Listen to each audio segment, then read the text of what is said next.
Halo teman-teman semua. Perkenalkan, saya Luri Venita dengan NIM 2441104050022. Saya dari kelas 4 PGMIA, Program Studi Pendidikan Guru Madrasah Ibtidaiyah UIN Saizu Purwokerto. Nah, di sini saya akan menerangkan tentang materi metodologi studi Islam sebagai tugas akhir mata kuliah metodologi studi Islam yang diampu oleh Bapak Ishak Suryanugroho MSI. Baik teman-teman semua, yang pertama saya akan membahas tentang metodologi studi Islam. Mungkin dari teman-teman semua ini udah gak asing lagi ya sama mata kuliah metodologi studi Islam. Tapi apakah teman-teman tahu pengertian dari metodologi studi Islam baik secara bahasa dan istilah? Nah, di sini saya akan menerangkan lebih lengkap tentang pengertian metodologi studi Islam baik secara bahasa maupun secara istilahnya. Langsung saja ke yang pertama, yaitu pengertian secara bahasa. Nah, secara bahasa ini, metodologi studi Islam berasal dari 3 kata, pada metodologi, studi, dan juga Islam. Dimana metodologi ini berasal dari 2 kata, yaitu metodos dan juga logos. Metodos ini artinya cara atau jalan, sedangkan logos ini artinya ilmu. Jadi dapat dikatakan kalau metodologi ini adalah cara atau jalan yang dilakukan untuk memperoleh ilmu. Nah, selanjutnya ini pengertian dari studi. Kalau studi ini dapat kita artikan sebagai pengajaran, terus penelitian, ataupun kajian ilmiah. Nah, yang selanjutnya itu pengertian Islam sendiri. Nah, Islam sendiri itu berasal dari kata aslama, yuslimu, dan juga islaman, yang berarti selamat, tunduk, patuh, dan juga damai. Dan ini tuh merujuk kepada agama yang dibawa oleh Nabi Muhammad SAW. Nah, dari pengertian ketiga kata tersebut, dapat kita simpulkan jika pengertian metodologi studi Islam secara bahasa ini adalah ilmu tentang cara-cara ataupun langkah-langkah untuk mempelajari dan juga mengkaji agama Islam secara teratur.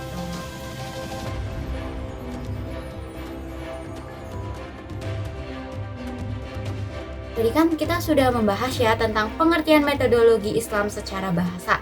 Sekarang kita lanjut pengertian metodologi Islam secara istilah. Sedangkan secara istilah, pengertian metodologi studi Islam ini dapat kita artikan sebagai langkah-langkah, prosedur, maupun kerangka berpikir yang dapat digunakan untuk mengkaji, mempelajari, ataupun memahami sumber-sumber ajaran agama Islam, yaitu Al-Quran dan juga hadis, serta fenomena-fenomena sosial keagamaan yang terjadi dalam sejarah kehidupan umat Islam.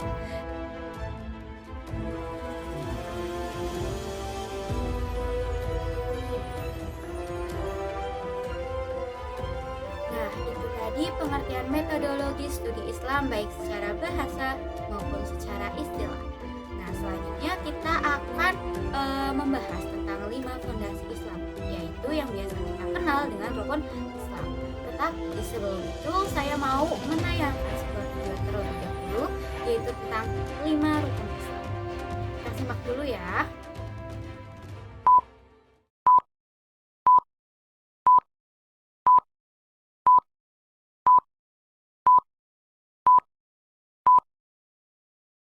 Assalamualaikum.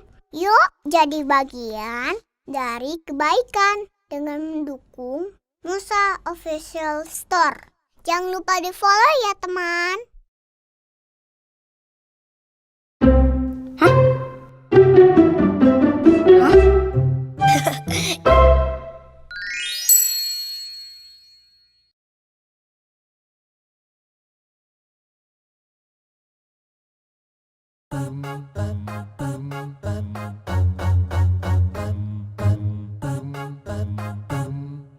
Hai teman-teman, aku ingin mengingatkan ada hal utama yang harus kita amalkan. Hai kawan-kawan, mari kita perhatikan 5 rukun Islam yang harus kita amalkan. 1 syahadat, 2 sholat, 3 puasa, 4 bayar zakat, 5 naik haji jika sudah mampu. Islam yang harus kita amalkan. Ayo hafalkan semua. Ini rukun Islam yang paling mulia. Ayo hafalkan semua. Tanamkan dalam hati agar Allah cinta kita.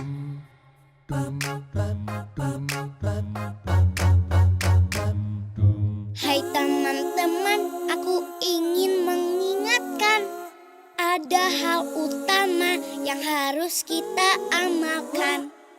Hai kawan-kawan, mari kita perhatikan 5 rukun Islam yang harus kita amalkan.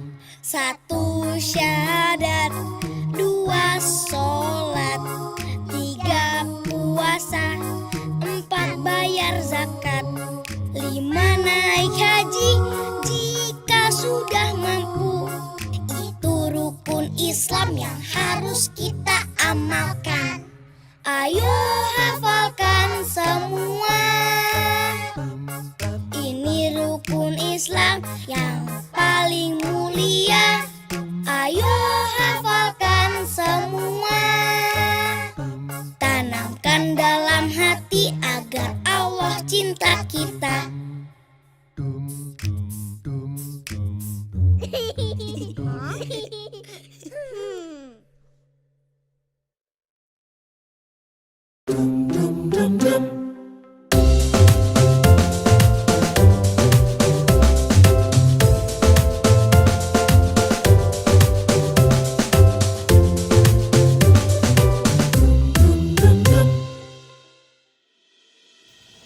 Nah teman-teman, seperti yang tadi sudah ditayangkan dalam video, kalau rukun Islam ada 5 yang terdiri dari syahadat, sholat, zakat, puasa, dan juga haji. Nah ini tuh merupakan 5 fondasi Islam. Sekarang kita mau bahas satu persatu ya.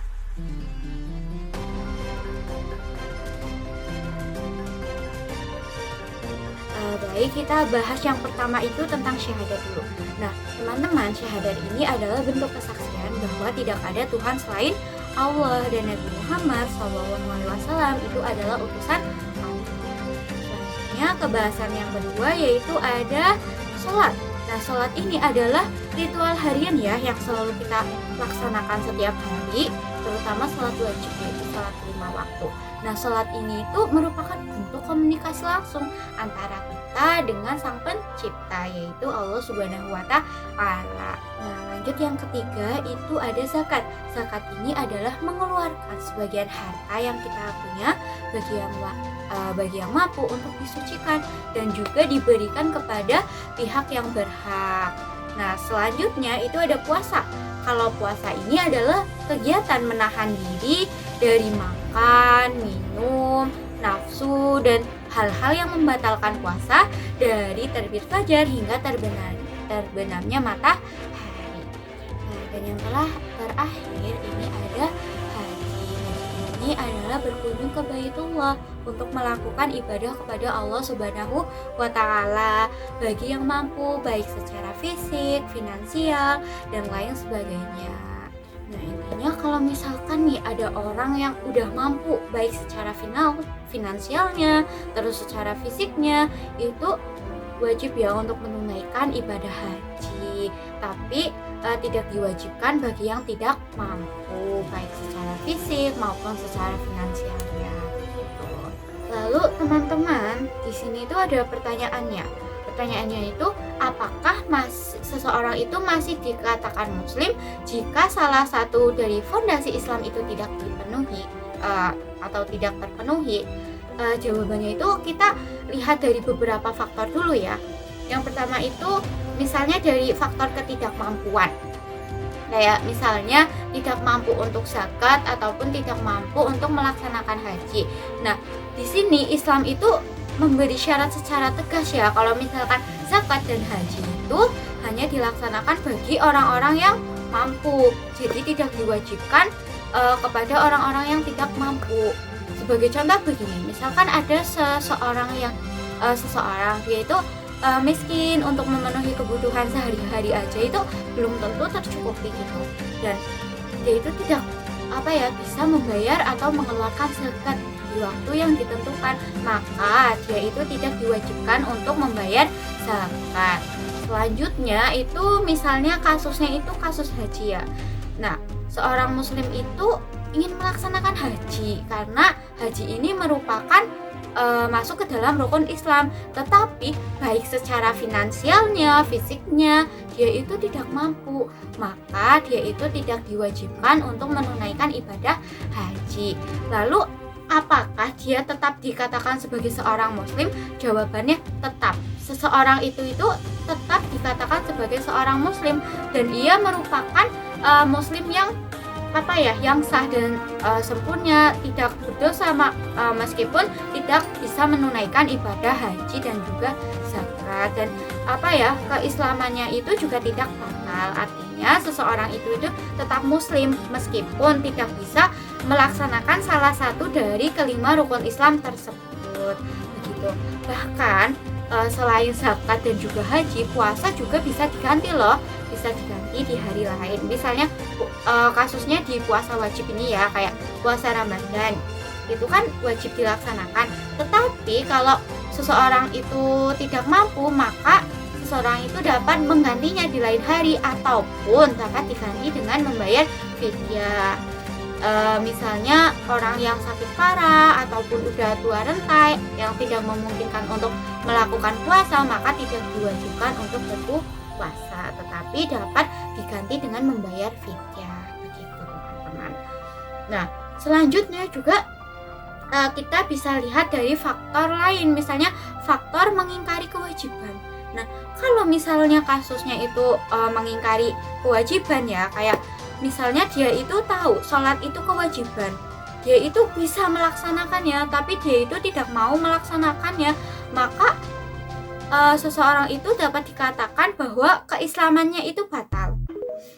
Jadi kayak dia itu dikatakan telah mendustakan syariat oleh Allah yang sudah pasti. Kayak sholat wajib itu kan emang langsung ya perintah dari Allah Subhanahu wa Ta'ala. Dia mampu melaksanakannya, badannya sehat, waktunya ada, tetapi dia itu gak mau loh, maksudnya malas untuk melaksanakannya, maka dia itu sama aja mengingkari dan juga mendustakan Allah Subhanahu wa Ta'ala. Dan di kasus ini seseorang itu dapat dikatakan bahwa keislamannya itu batal. Begitu teman-teman. Tapi teman-teman di sini itu ada sebagian ulama ya, kayak mazhab Syafi'i, Maliki dan juga Hambali yang mengatakan jika seseorang itu tidak melakukan ibadah wajib, perintah wajib dari Allah karena malas, yaitu masih tetap dikatakan seorang muslim dan tidak kafir.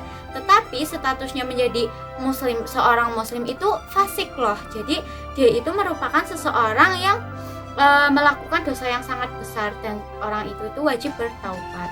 Begitu. Jadi kita itu harus melihat dari beberapa sudut pandang ya. Jadi nggak bisa kita ambil dari satu faktor ataupun satu sudut pandang saja.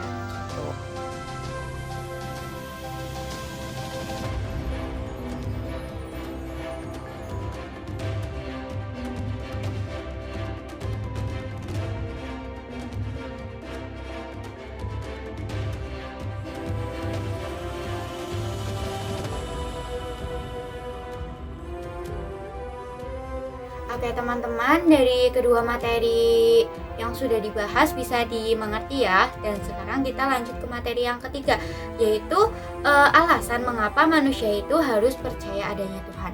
Nah, jadi teman-teman, keberadaan Tuhan itu merupakan sesuatu yang harus manusia itu yakini ya. Dan hal ini tuh dapat dibuktikan melalui dua jalur utama, yaitu melalui dalil nakli dan juga melalui dalil akli. Dan kita akan bahas satu persatu. Nah, jadi yang pertama itu dari dalil naklinya terlebih dahulu, yaitu berdasarkan Al-Quran dan juga hadis. Nah, dalil nakli ini adalah kebenaran yang bersumber langsung dari Allah Subhanahu wa Ta'ala. Salah satu dalil yang paling tegas membahas tentang alasan kita harus mempercayai bahwa Tuhan itu ada dalam satu ayat, yaitu di Quran surat Atur ayat 35 yang artinya itu, saya bacakan ya. Artinya itu, apakah mereka diciptakan tanpa ada sesuatu pun yang menciptakan mereka, ataukah mereka yang menciptakan diri mereka sendiri? Nah, itu arti dari Quran surat At-Tur ayat 35. Yang ayat ini merupakan salah satu ayat yang menegaskan mengapa kita itu harus percaya kepada keberadaan Tuhan yang Maha Esa. Jadi Quran surat At-Tur ayat 35 itu menyodorkan ya alasan logis lewat wahyu Allah bahwasannya alam semesta dan juga manusia itu tidak mungkin tercipta dengan sendirinya, melainkan pasti ada sang pencipta yang menciptakan. Begitu teman-teman.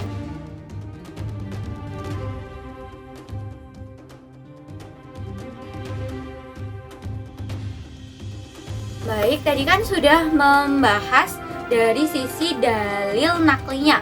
Sekarang kita lihat dari segi dalil aklinya atau berdasarkan rasio dan akal. Jadi akal sehat manusia secara alamiah itu akan menolak sesuatu tanpa adanya sebab akibatnya. Nah, di sini saya akan menjelaskan dari segi dua argumen. Yang pertama dari hukum kausalitas atau hukum sebab akibat. Nah, sebagai contoh begini, sebuah meja tidak akan menjadi meja tanpa adanya tukang kayu. Pasti hanya berupa kayu gelondongan kan, tanpa adanya tukang kayu nggak bakal itu jadi sebuah meja. Terus yang kedua, misalnya HP, smartphone itu kan rumit ya, nggak mungkin kan terjadi dengan sendirinya. Misalnya dari ledakan pabrik secara kebetulan itu nggak mungkin, mustahil banget, dan itu pasti disebabkan oleh orang-orang yang menciptakannya. Begitu juga alam semesta yang lebih rumit, lebih presisi, dan juga lebih teratur, mulai dari orbit planet hingga ke struktur DNA. Secara mutlak itu pasti membutuhkan sebab pertama yang menciptakan alam semesta ini, yaitu the first cause. Jadi yang tidak oleh penciptanya itu yang tidak disebabkan oleh siapapun, yaitu Tuhan yang Maha Esa. Yang kedua itu dari sisi argumen keteraturan atau teologis. Nah, jadi jika kita melihat jam tangan nih, jam tangan itu kan memiliki keteraturan jarumnya itu kan menunjukkan ada pada pembuat jamnya ya. Dan bumi itu kan berotasi pada porosnya kan dengan kecepatan yang pas, yang sudah diatur oleh sang pencipta. Gak mungkin terlalu cepat. Kalau misalkan terlalu cepat pasti kita sudah terlempar. Kalaupun misal terlalu lambat juga kita pasti akan terbakar, karena kalau terlalu lambat kita kan kayak lebih lama terpapar oleh matahari begitu. Jadi keteraturan kosmos yang luar biasa ini itu tidak mungkin tercipta karena kebetulan atau kekacauan saja, melainkan tercipta dari Zat yang Maha Kuasa, yaitu Allah Subhanahu wa Ta'ala. Begitu teman-teman, dari materi yang tadi tentang pengertian metodologi studi Islam, terus 5 fondasi Islam, terus mengapa kita harus percaya kepada Tuhan. Sampai saat ini mungkin itu saja yang dapat saya sampaikan. Kalau ada kurang lebihnya saya mohon maaf yang sebesar-besarnya. Semoga apa yang sudah kita pelajari hari ini dapat berguna bagi kehidupan kita sehari-hari.